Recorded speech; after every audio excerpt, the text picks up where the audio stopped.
এই ভালোবাসার শহর কলকাতায় অনেক তো আছে মন্দির ঘোরার জায়গা, তবে কলকাতার এই শ্রী স্বামীনারায়ণ মন্দিরের সৌন্দর্য তোমরা একবার দেখলেই তোমাদের মন ছুঁয়ে যেতে বাধ্য। বন্ধুরা, আমি আকাশ, আমার ইউটিউব চ্যানেল চলে যায় উইথ আকাশে তোমাদের স্বাগত। আজ আমি চলে এসেছি কলকাতার আরও একটি অফবিট টুরিস্ট স্পটের ভিডিও নিয়ে। এটি দক্ষিণ কলকাতার হিন্দু মন্দিরগুলোর মধ্যে অন্যতম শ্রী স্বামীনারায়ণ মন্দির। আর এই মন্দিরটা পুরোটাই আমি তোমাদের ঘুরিয়ে দেখাবো। এখানে কিভাবে আসতে হয় ডিটেলস আমি ভিডিওর শেষে বলে দেবো। চলো তোমরা আমার সঙ্গে দেখো।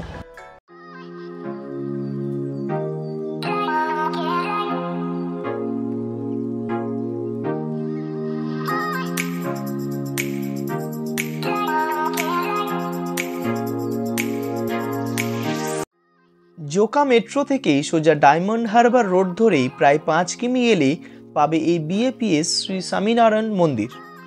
বিএপিএস কথার পুরো নাম হলো বচর সন্ন্যাসী শ্রী অক্ষর পুরুষোত্তম স্বামীনারায়ণ সংস্থা। মানে এই মন্দিরটি এই সংস্থার অধীনে একটি হিন্দু মন্দির। স্বামীনারায়ণ মন্দির প্রতিদিন সকাল 7:30 থেকে দুপুর 12টা ও বিকেল 4টে থেকে সন্ধ্যে 8টা পর্যন্ত খোলা থাকে। এখানে 2 চাকা, 4 চাকা ও বাসের পার্কিংয়েরও ব্যবস্থা আছে। মন্দিরটি দক্ষিণ কলকাতার আমতলার কাছে বিষ্ণুপুর থানার ভাষার 14 নম্বরে অবস্থিত। এখানে আসতে হলে তোমরা হাওড়া বা শিয়ালদা থেকে জোকা পৈলানগামী যে কোনো বাসে করে ডিরেক্ট চলে আসতে পারো।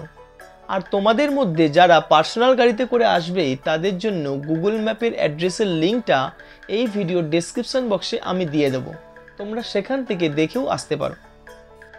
কলকাতার বুকে প্রায় 200 একর জমির ওপর এই মন্দিরটি তৈরি হয়েছে। এটি দীর্ঘ 10 বছর ধরে বানানো হয়েছে এবং 2014 সালে আনুষ্ঠানিকভাবে পূজা অর্চনার মধ্যে দিয়ে সর্বসাধারণের জন্য এটা খুলে দিয়েছে। এই মন্দিরটি বিশ্বের 5 মহাদেশের বিভিন্ন স্থানে প্রতিষ্ঠিত 44টি মন্দিরের মধ্যে অন্যতম। প্রমুখ স্বামী মহারাজের পরিকল্পনাতেই এই মন্দিরটি প্রতিষ্ঠিত। এখানে ছোট বাচ্চাদের জন্য ট্র্যাম্পোলিন জাম্পিংয়েরও ব্যবস্থা আছে, যার ভাড়া প্রতি 5 মিনিটে 10 টাকা। আর আমার সাথে আজকে রয়েছে আমার বন্ধু রঞ্জিত, যার সাথে আমি স্বামীনারায়ণ মন্দির ঘুরতে এসেছি।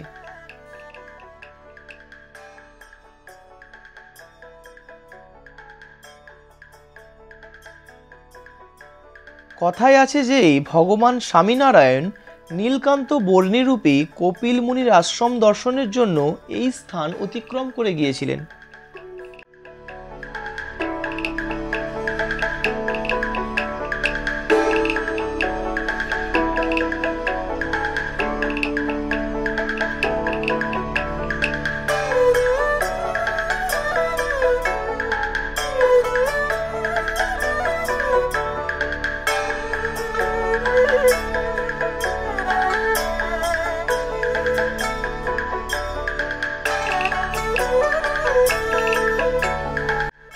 মন্দিরের বাঁদিকে এখানে জুতো রাখার জায়গা আছে, আর ডান দিকে বেরোনোর সময় জুতো কালেক্ট করতে হবে।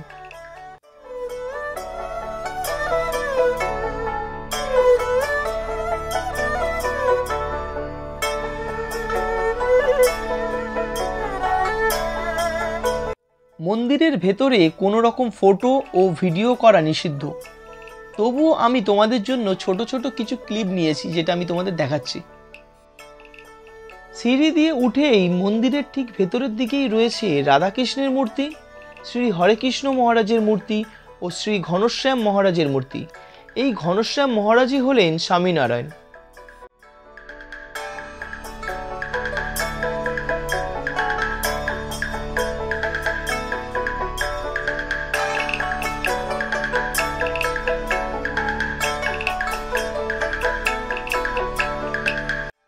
মন্দিরটির পাশের এই সিঁড়ি দিয়ে নেমেই ভেতরের গর্ভগৃহে প্রবেশ করা যায়, যেখানে স্বামীনারায়ণের স্বর্ণমূর্তি আছে।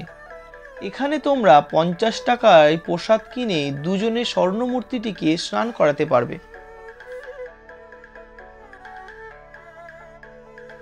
পঞ্চাশ টাকার এই প্রসাদের প্যাকেটে ছিল প্রাসাদিক জল, 2টি ধাগা ও 1 প্যাকেট প্রসাদ।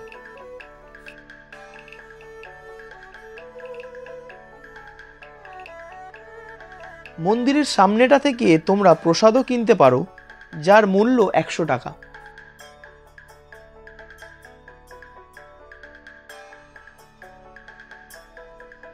মন্দিরের সামনের দিকে কিছু ফুড স্টল আছে, যেখান থেকে আমরা সিঙ্গারা ও ধোগলা নিয়েছিলাম।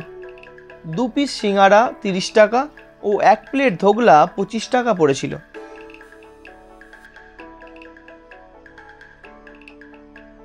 রাত্রিবেলায় এই লাইটের আলোতে মন্দিরটা খুব সুন্দর লাগছে। অনেকটা সময় তোমরা এখানে এসে কাটাতে পারবে।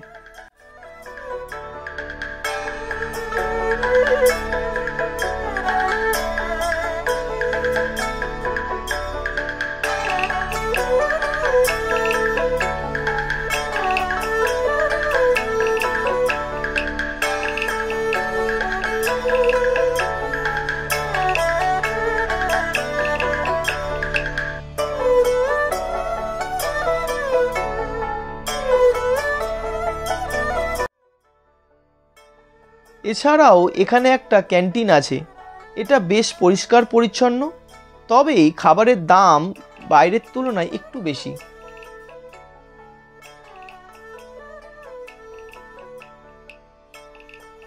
ক্যান্টিনের ঠিক উল্টো দিকেই একটা বড় বুকস অ্যান্ড গিফট স্টোর রয়েছে, যেখানে তোমরা পুজো করার সমস্ত জিনিসপত্র, সিংহাসন, আয়ুর্বেদিক ওষুধ ও নানা গিফট পেয়ে যাবে।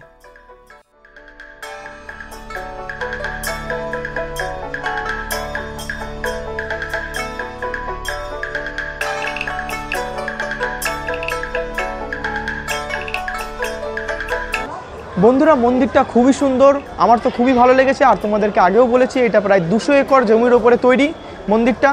আর তোমাদের মধ্যে যারা এই মন্দিরটা আগেও ঘুরেছো, তাদের কেমন লেগেছিল অবশ্যই কমেন্ট বক্সে জানিও।